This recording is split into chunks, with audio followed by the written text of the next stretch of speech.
আমার এখানে যে শীটটা দেখতে পাচ্ছেন এই সেম শীটের কাজ আমি অন্য একটা শীটে দেখিয়েছিলাম লুকআপ ফর্মুলা দিয়ে। এই সেম কাজটাকে আমি এই ফর্মুলা দিয়ে করব। কারণ হচ্ছে একই কাজ আপনারা যখন দুইটা সিস্টেমে জানতে পারবেন তখন বিভিন্ন ভাবে আপনার মাল্টিপল ভাবে এই কাজগুলো শিখলে একটা লাভ হবে যে কখন কোন জায়গায় কি ফর্মুলা ইউজ করতে হবে তখন আপনার ব্রেনটা খুব তাড়াতাড়ি ক্যাচ করবে। তো এখানে দেখুন আমি লুকআপ ফর্মুলা দিয়ে যে অপারেটর, সিনিয়র অপারেটর এবং টিম লিডার এই ক্যাটাগরি ওয়াইজ আমি এখানে ইনক্রিমেন্ট নিয়ে আসলাম। সেম কাজটাকেই আমি এখানে ইফ ফর্মুলা দিয়ে কাজটা করব। তো এটা করার জন্য আমরা ইফ ফর্মুলা এখানে লিখবো। তো প্রথমে আমরা কি করব, ইফ লিখবো ইকুয়াল সাইন দিয়ে আইএফ। ইফ লেখার পরে এখান থেকে আমরা ট্যাব বাটনে ক্লিক করব। ট্যাব বাটনে ক্লিক করার পরে এখানে লজিক্যাল টেস্ট। তো লজিক্যাল টেস্ট হচ্ছে আমি ডেজিগনেশন ওয়াইজ এখানে ইনক্রিমেন্ট নিয়ে আসবো। ডেজিগনেশন ওয়াইজ এখানে বিভিন্ন ধরনের আপনার ক্যালকুলেশন দেওয়া আছে, যেটা হচ্ছে আপনার এখানে পার্সেন্টেজ দেওয়া আছে। এই পার্সেন্টেজটাকে আমরা এখানে অ্যামাউন্টে নিয়ে আসবো। তো অ্যামাউন্টে নিয়ে আসার জন্য আমরা এখান থেকে ডেজিগনেশন সিলেক্ট করে দিলাম। এখান থেকে ডেজিগনেশন সিলেক্ট করার পরে ইকুয়াল সাইন দেবো। ইকুয়াল মানে হচ্ছে এটার সাথে আমি ম্যাচ করবো, এই ডেজিগনেশনের সাথে যেটা ম্যাচ করবে সেই পার্সেন্টেজটা এখানে ক্যালকুলেশন করে অ্যামাউন্ট নিয়ে আসবে। ডেজিগনেশন সিলেক্ট করার পরে আমি এখান থেকে ক্রাইটেরিয়া সিলেক্ট করে দিলাম। এখানে F4 দিয়ে লক করে দেবো। লক করার কারণ হচ্ছে এটা, এই যে সেল রেফারেন্স যখন আমি নিচে ড্র্যাগ করবো নিচের দিকে যেন না চলে আসে। এরপরে কমা দিয়ে দেবো। ভ্যালু ইফ ট্রু, এই দুইটা যদি আমার ম্যাচ হয় সেক্ষেত্রে আমার কি হবে, স্যালারি তারপর হচ্ছে আমার পার্সেন্টেজ আসবে এইটা। এখান থেকে যে ডেজিগনেশন ওয়াইজ আপনার পার্সেন্টেজটা আছে সেই পার্সেন্টেজের এখানে ক্যালকুলেশন হয়ে চলে আসবে। তো এখান থেকে আমি এই যে পার্সেন্টেজটা সিলেক্ট করলাম এটাকেও আমি F4 দিয়ে লক করে দেবো। লক করার পরে এখানে দেবো কমা দিয়ে দেবো। কমা দেওয়ার পরে এখানে আমরা আবারও ইফ ফর্মুলা নেব। যেহেতু আমার তিনটে এখানে ক্রাইটেরিয়া আছে, অপারেটর, সিনিয়র অপারেটর এবং টিম লিডার। তো এখানে আবারও লিখবো হচ্ছে ইফ।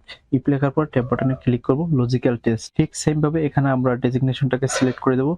ডেজিগনেশন সিলেক্ট করার পরে ইকুয়াল সাইন দেবো। ইকুয়াল সাইন দেওয়ার পরে এখান থেকে আমরা এই ক্রাইটেরিয়ার ডেজিগনেশন সিলেক্ট করে দেবো, F4 দিয়ে লক করে দেবো। এরপর হচ্ছে কমা দেবো, ভ্যালু ইফ ট্রু। ঠিক সেম ভাবে আমরা স্যালারি সিলেক্ট করে দেবো, এখান থেকে ইনটু দেবো। ইনটু দেওয়ার পরে সিনিয়র অপারেটরের পার্সেন্টেজটা সিলেক্ট করে দেবো, F4 দিয়ে লক করে দেবো। এরপর হচ্ছে কমা দেবো, ভ্যালু ইফ ফলস। এইটাও যদি ম্যাচ না করে ঠিক সেম ভাবে আমরা এই ক্রাইটেরিয়াটাও নিয়ে নেব ইফ ফর্মুলা দিয়ে। তো ইফ ফর্মুলা লিখলাম, এখান থেকে ট্যাব বাটনে ক্লিক করব। ট্যাব বাটনে ক্লিক করার পরে আমরা ডেজিগনেশন সিলেক্ট করে দেবো। সিলেক্ট করার পরে ঠিক সেম ভাবে ইকুয়াল সাইন দেবো।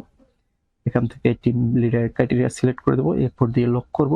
এরপর হচ্ছে কমা, ভ্যালু ইফ ট্রু। ঠিক সেম ভাবে স্যালারি ইনটু আপনার এখান থেকে পার্সেন্টেজ টিম লিডারে।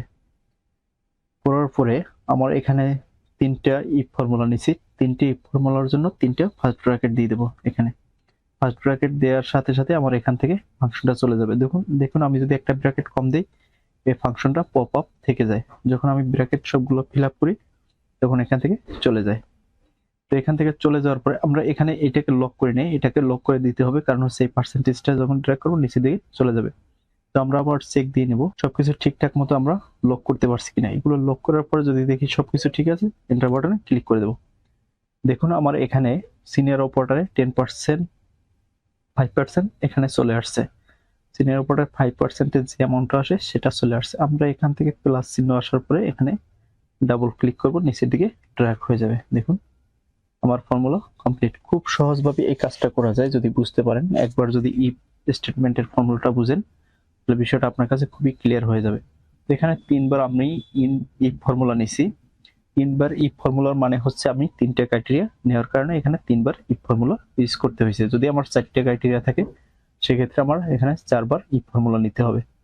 আর এই সেম কাজটাই আমি লুকআপ দিয়ে করছিলাম, শুধুমাত্র একবার লুকআপ লিখে নিয়েছি এবং স্যালারির সাথে এখানে এইটাকে আমি ইনটু দিয়ে দিচ্ছি, যেখান থেকে আমার খুব সহজেই পার্সেন্টেজটা ক্যালকুলেশন করে নিয়েছে। তো দেখুন দুইটা ফাংশনের ভিতরে কতটা ডিফারেন্স। তো দুইটা কাজই যদি জানেন তো সেক্ষেত্রে আপনার বিভিন্ন কাজের ক্ষেত্রে বিভিন্ন ধরনের ফর্মুলা প্রয়োজন হতে পারে। তো আপনি স্থান ভেদে এই ফর্মুলাটা ইউজ করতে পারবেন। আশা করি আপনাদের কাছে ভালো লাগছে। বেশি বেশি প্র্যাকটিস করবেন তাহলে মনে থাকবে। আজকে এই পর্যন্তই। আল্লাহ হাফেজ। সবাই আমার জন্য দোয়া করুন।